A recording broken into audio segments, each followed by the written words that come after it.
નમસ્કાર, આપ જોઈ રહ્યા છો તારણ ન્યૂઝ અને હું છું બળદેવસિંહ ચૌહાણ. આવો જોઈએ આજના સમાચાર. ગુજરાત સરકારના નશા મુક્ત ગુજરાત, સશક્ત ગુજરાત અને નશા મુક્ત ભારત અભિયાન અંતર્ગત સતલાસના સ્થિત કેએમ કોઠારી હાઈસ્કૂલ ખાતે જનજાગૃતિ કાર્યક્રમ યોજાયો હતો.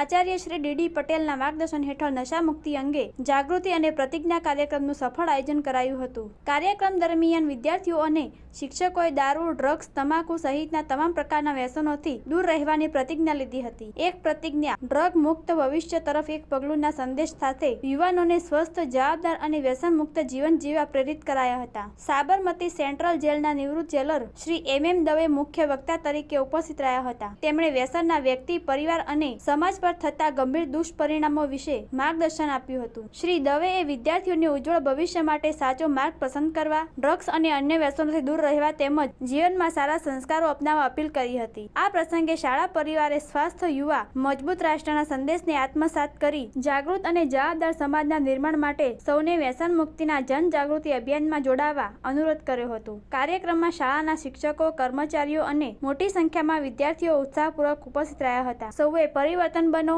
ભારતને ડ્રગ્સ મુક્ત બનાવવાના સંકલ્પ સાથે કાર્યક્રમને સફળ બનાવ્યો હતો. બ્યુરો રિપોર્ટ, તારણ ન્યૂઝ.